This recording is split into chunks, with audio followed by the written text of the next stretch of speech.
안녕하세요. 스카이스크래퍼는 드웨인 존슨이 주연한 재난 액션 영화입니다. 이것만 봐도 알 수 있다시피 드웨인 존슨은 이제 어엿한 스타급 배우가 됐습니다. 사실 이렇게 원톱을 내세우는 액션 영화는 할리우드에서도 예전만큼 자주 보기 힘든 와중에 드웨인 존슨은 샌안드레아스와 램페이지에 이어 또 한 번 단독으로 주연을 맡았습니다. 이 자체로 스타성이 있다는 걸 증명하는 동시에 현재 드웨인 존슨의 위상이 어떤지를 보여준다고 해도 과언은 아니겠죠. 한편으로는 그 바람에 빈 디젤과 충돌하는 사태까지 벌어지면서 분노의 질주 9편은 어떻게 될지 장담할 수 없는 상태에 빠졌다는 게 유감입니다. 급기야 타이리스 깁슨까지 나서서 공개적으로 비판했었는데 누구의 자잘못을 떠나서 분노의 질주를 좋아하는 관객의 입장에서는 그저 잘 해결됐으면 하네요. 예고편을 보셨다면 아시겠지만 스카이스크래퍼는 색다른 무언가를 기대하긴 어려운 영화입니다. 무려 240층에 이르는 고층 빌딩에 화재가 발생하면서 벌어지는 재난을 통해 드웨인 존슨이 연기한 윌 소여가 영웅으로 활약하는 전형적이라면 전형적인 영화죠. 타워링 같은 재난 영화의 고전부터 브루스 윌리스가 주연한 다이하드 1편까지 떠오르는 영화도 꽤 있습니다. 도입부의 경우는 제가 예전에 한 영상에서 할리우드 영화가 캐릭터를 어떤 식으로 설정하고 들어가는지에 대해 소개했던 공식을 그대로 따라가기도 합니다. 그렇다고 하나부터 열까지 뻔한 영화는 아닙니다. 스카이스크래퍼는 우리의 영웅인 윌 소여에게 한 가지 약점을 안겨주고 시작하거든요. 저는 미처 예고편을 못 보고 갔다가 뒤늦게 이걸 알고 의외로 신선한 면도 있다는 것에 반색했습니다. 이 얘긴 뒤에서 하기로 하고 우선 여러분에게 예고편에도 잠시 나온 영화 속 주요 장면 중 하나를 보여드리겠습니다. 이것부터 보시면서 어떤 느낌이 드시는지 한번 생각해 보신 후에 이어가기로 하죠.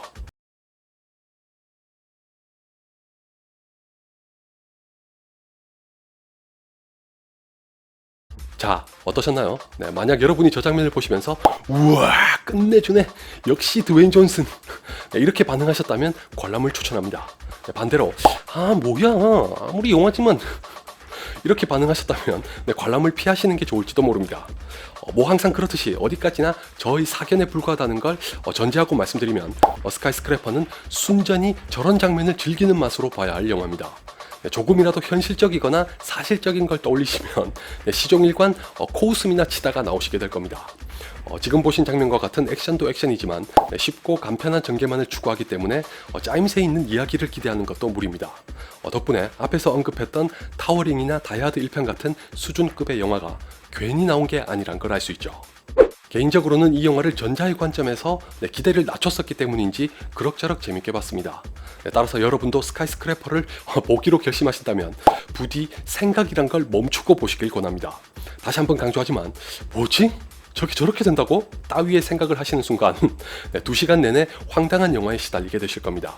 일례로 미션 임파서블 고스트 프로토콜의 한 장면을 패러디한 것만 같은 장면도 있는데 제가 왜 패러디라고 표현하는지는 영화를 직접 보시면 아시게 됩니다. 아마 그 장면에서 여러분도 저처럼 이걸 지금 진지하게 봐야 하는 건지 웃어야 하는 건지 모를 희한한 기분에 사로잡히게 되실걸요? 반면에 가벼운 마음으로 보기 시작하시면 아이맥스에서 보지 않은 걸 후회하게 되실 거라고 생각합니다. 바로 제가 그랬습니다. 적어도 스카이스크래퍼는 지구상에서 가장 높은 건물을 배경으로 삼은 영화답게 그 특징을 10분 살리는 장면이 다수 등장합니다. 사실성이나 현실성을 제외하고 전적으로 거기에 방점을 찍은 액션과 스릴만을 놓고 본다면 로슨 마샬 터버 감독의 연출력이 상당해서 아찔할 지경입니다. 제가 고소공포증이 좀 있어서 유별나게 그랬을 수도 있지만 영화라는 걸 알면서도 움찔했던 순간이 여러 번 있었습니다. 개인적으로는 가급적 관대하게 봤으면서도 딱 하나 아쉬웠던 게 있는데 앞에서 말씀드린 윌 소여의 약점을 그리 영리하게 또는 지혜롭게 활용하지 못합니다. 제가 그걸 발견하고 반색했던 건 이 영화가 윌 소여를 지금까지 숱하게 봤던 흔하디 흔한 영웅과 차별화시킬 거라고 예상했었기 때문입니다. 실제로 그런 기미가 살짝 엿보이는 장면도 몇 개 있긴 하지만 보셨다시피 저 높은 크레인에서 멀찌감치 떨어져 있는 건물로 단숨에 뛰어드는 장면만으로도 알 수 있다시피 제 기대를 충족시켜 줄 만큼 도드라지는 변곡점을 주진 못하더군요. 노골적으로 말하면 그냥 구색만 잘 갖춰놓은 채로 끝내는 여느 영화와 크게 다를 게 없는 과정을 보여주는 데서 그칩니다. 감독이 지금까지 쭉 코미디 영화만 연출했었기 때문에 더더욱 조금은 비틀어 주길 바랐으나 평이하게 진행됐다는 게 아쉽네요. 그리고 스카이스크래퍼는 감독의 전작들과는 완전히 다르게 거의 정색 일변도입니다. 작은 유머 한두 개 정도를 제외하면 처음부터 끝까지 진지하게 연출해서 의외였습니다. 그 와중에도 변화라면 변화가 하나 있긴 합니다.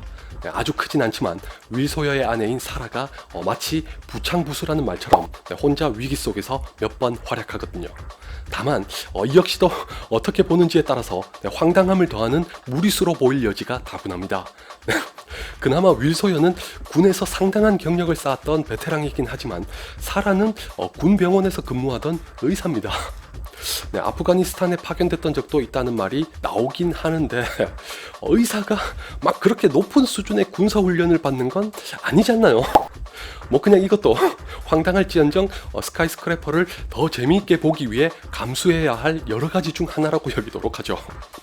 긍정적으로 보면 이런 영화에서 늘 보호를 받기만 하던 여성 캐릭터에서 탈피해 작든 크든 자신의 역할을 해내고 있는 거니까요.